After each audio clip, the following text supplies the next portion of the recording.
is Nick Binney, and I'm a therapist here at the Andrew Center. What you're about to see is a part of a series of videos that I'm doing where I interview different staff here in order to learn and show what it is that we do at the Andrew Center. We have a lot of wonderful, dedicated people working here, and I'm excited for you to be introduced to some of them. These videos can be used by clients, by staff, by community members, really anyone that is interested in learning more about the different ways that we try to serve our community. I hope you enjoy this video, and please see the other videos in this series to learn more. Thank you.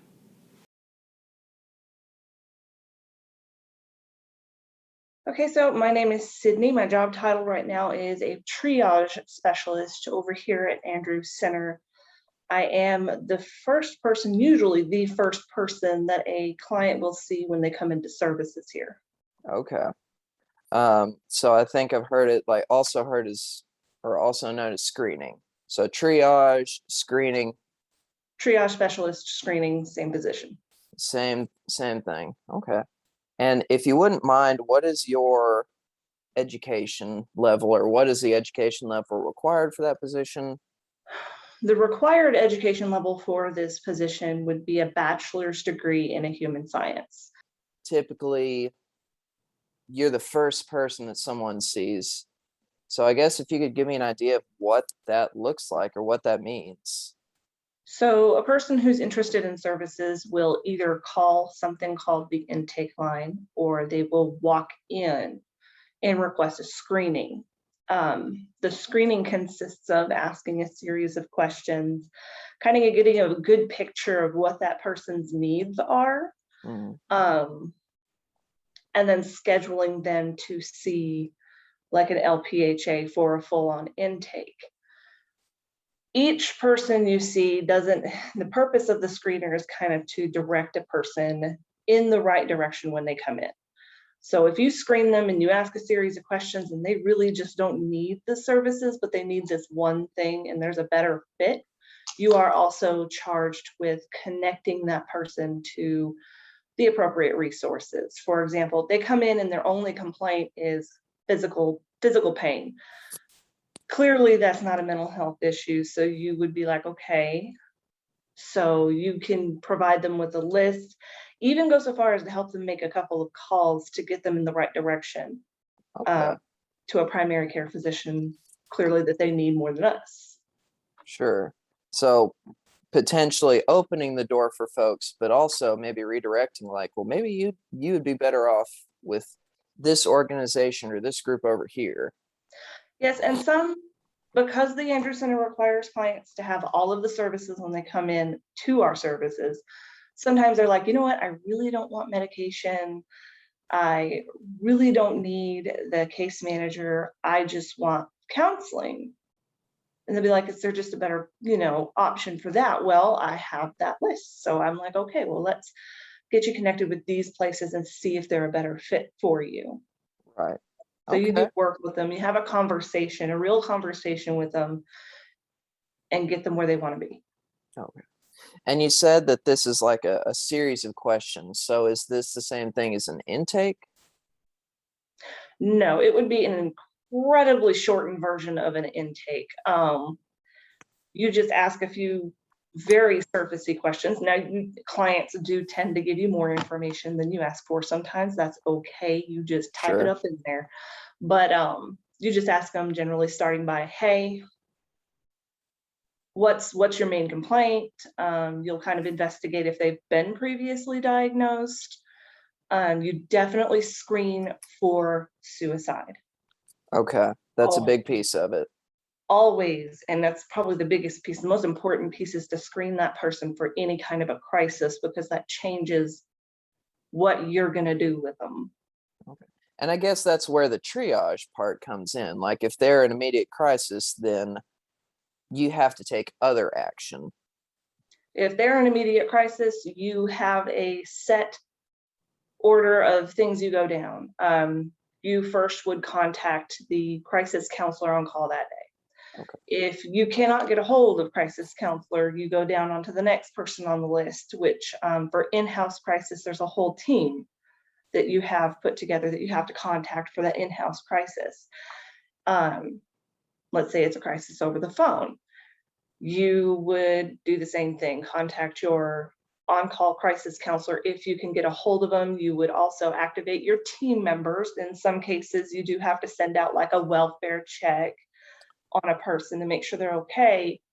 That does happen, but you are given the tools to handle that whenever you do come into the position.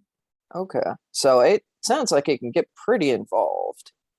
It can get involved, but like I said, you have lots of support from different points to Whether handle it's that crisis. like a crisis counselor that's on staff or a whole crisis unit that you can reach out to. Okay. Yes. All right.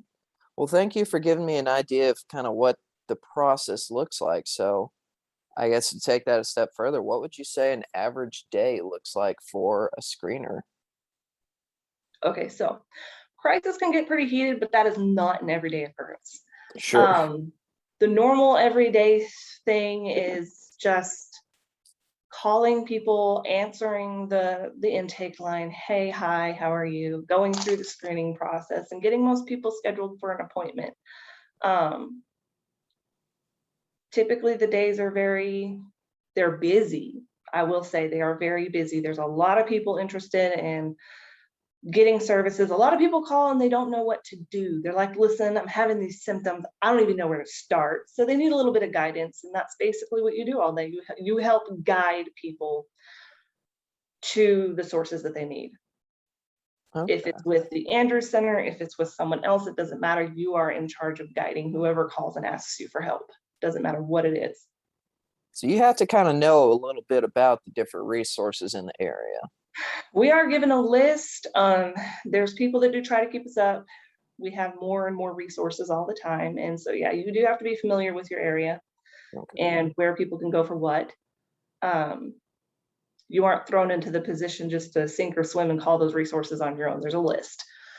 And you do have to know a little bit about people's needs and the correct place to put them as well. Because when they call and say, I just don't know what to do about this situation, well, here's what I know. And that does involve some laws and stuff. And we try our best to make sure everybody's educated on different things that may come up in a phone call. Yeah. Okay. Excellent. You said it can be really busy. If you had to guess, how many screening calls do you think you get or take or make in a single day? I imagine that's difficult to put together. That's difficult to gauge. When you've been in the position long enough, you start to notice a pattern. There's certain times of the year where it's just a ridiculous volume of calls. You're calling people back from 3 days ago because you can't keep up. Then there's other days where you're like calling the tech support team because you're not sure if the phone's on. So most of those days, though, is a pretty steady flow of people calling. You're able to get through everyone by the end of the day. You don't have a list left over for the next day most of the time. Okay. And of course, like with anything, you've been in the position for a while, so I imagine you get quicker at it as you go. Yeah, screening shouldn't take more than 15 minutes. I've been here long enough to reduce that time down to 7 minutes and get someone completed and then move on to the next one. It kind of just depends on you and your work pace. Mm-hmm. Okay. And I guess I'm just thinking part of what is required for this job is you have to be able to take notes pretty well or to communicate well. So-and-so called in, these are his issues. Mm-hmm. Because you go into enough detail that whenever your note is read by the LPHA, they kind of have some sort of idea of who they're calling and what their needs are to begin with. Basically, it's a statement. It literally is a statement of why I think this person needs to be assessed. Okay. And you mentioned an LPHA. Now, what is that? Those are the licensed practicing counselors who do the intake assessments. I am not completely aware of all of the pieces because I haven't actually worked that position, but I do know that they we'll give them a preliminary diagnosis. They'll set them up for services if they're qualified. They make that final determination if they qualify for services, and they move them through to case management, who then move them through to the provider. So that's the next step. I mean, I guess I'm just hearing like it's all a chain and you're the first link. Yes, I am the frontline man of the whole thing. A brand new client comes in, I am the person of contact for every brand new person that hits our door. Well, I appreciate everything you shared so far. I think I just have just a handful more questions and then I'll let you get on with your day.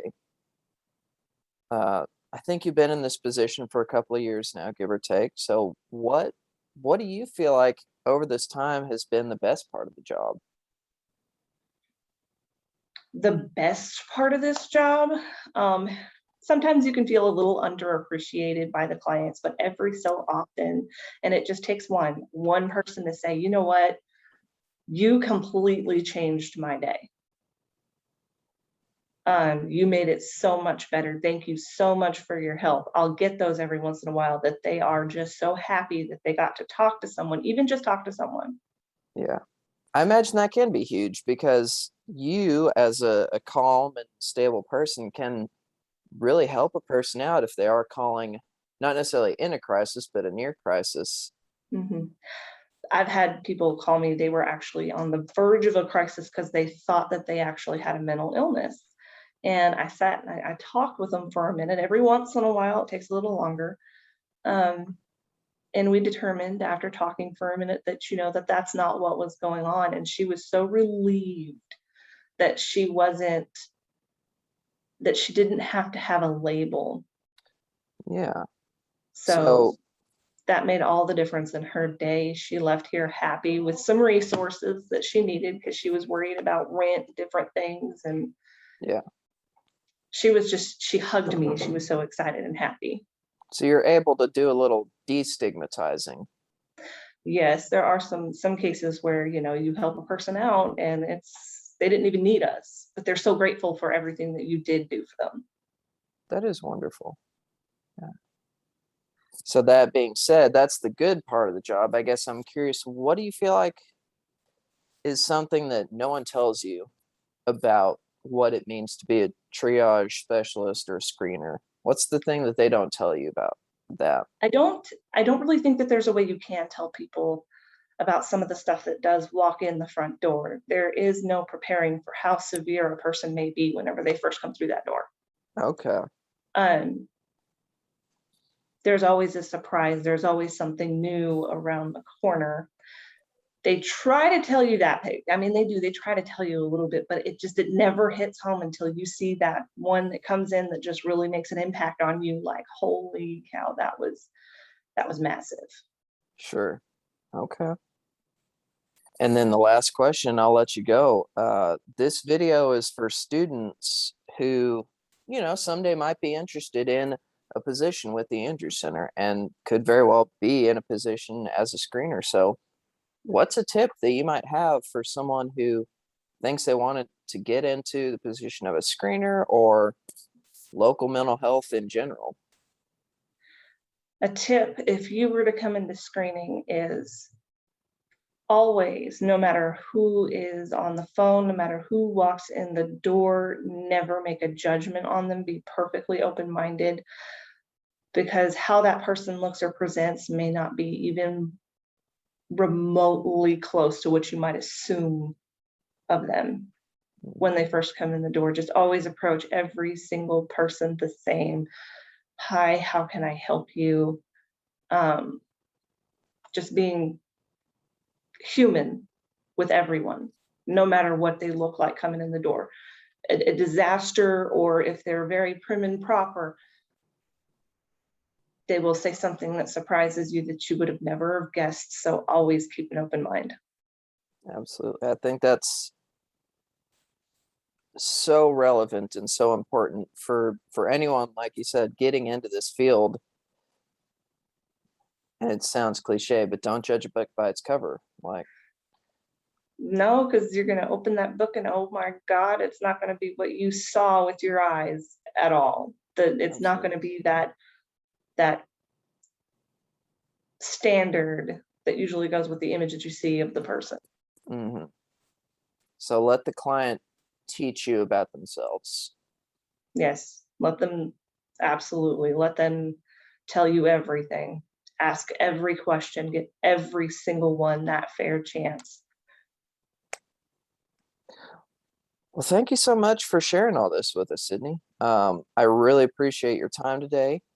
And I think this would have been helpful for me to have been able to see when I was at that stage. So I'm hoping that the students that watch this feel like they've gotten something out of it. All Well, right. you're welcome, and I do hope so. Thank you so much, Sydney. You have a great day. Bye.